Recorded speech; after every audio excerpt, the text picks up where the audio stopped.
and welcome everybody to this week's Market Share, the short weekly segment brought to you by MKR, where we bring you all the noteworthy news and updates surrounding digital media and the world today. I'm your host Genevieve, and we've got some terrific stories for you today, so let's get started. First up, and not surprising based on my own experience, Gen Z is more likely to be okay with targeted ads.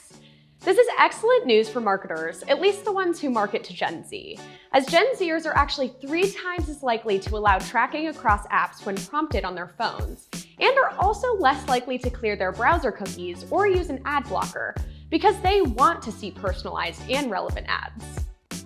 Obviously, TikTok is now the go-to for Gen Z product discovery, especially with influencer culture taking a huge role in purchase decisions.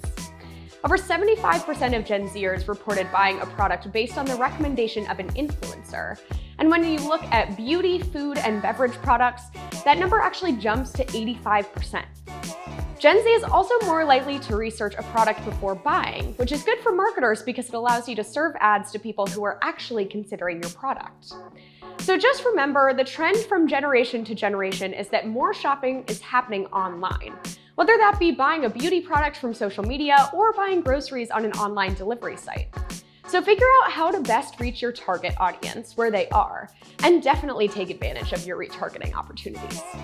Next up today, Amazon has kicked off its second year of Thursday Night Football after reporting higher than expected advertiser investment this fall. Prime Video is looking to build on last year's Thursday Night Football momentum and find more room for improvements, which includes improvements for the advertisers that are represented on the platform. This year, Prime Video has rolled out new ad formats like interactive ads and audience-based creative targeting, so that advertisers can show different ads to different viewers.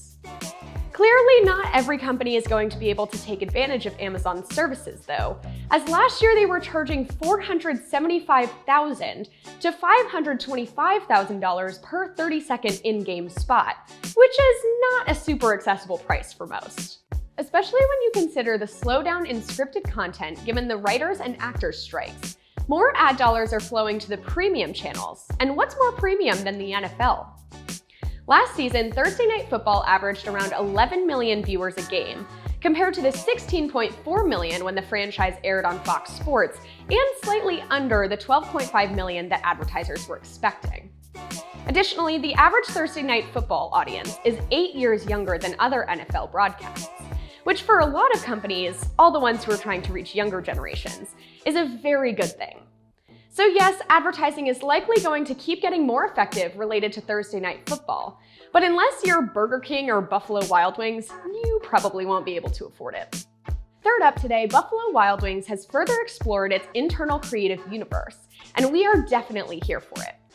The company's new agency of record is trying to freshen up its brand with a campaign starring Hank, the computer-generated winged buffalo, who can get quite defensive about why he goes to B-dubs. The campaign aims to find the voice of Buffalo Wild Wings and define the role that it plays in customers' lives, which is why when it's proposed that Hank only frequents the chain because he's a buffalo with wings, he explains that, frankly, that's offensive and reductionist. Hank explains that he goes because of the beer, the wings, and to enjoy games with his friends, which relates to the company's long-lived philosophy on wings, beer, and sports. So this is your warning that other brands are really starting to ramp up the advertising as the new football season starts back up. And Buffalo Wild Wings is definitely in it to win it this year. Last up, TikTok is introducing the TikTok Search Ads toggle, which will allow brands to serve ads in TikTok search results. This is a huge innovation for the platform because of how its user base has used the search functionality for a while now, as can be seen by the 58% of users that discover new brands and products on the platform.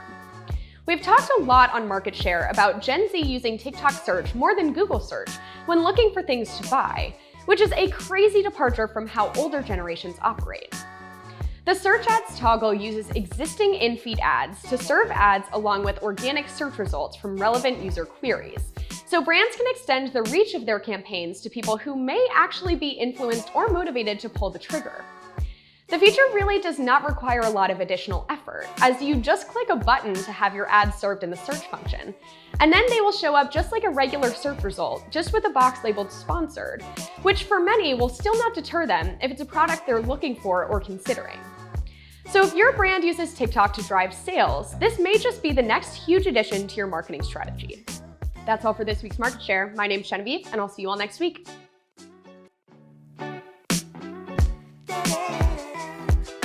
More ad dollars are flowing to the, no, sorry.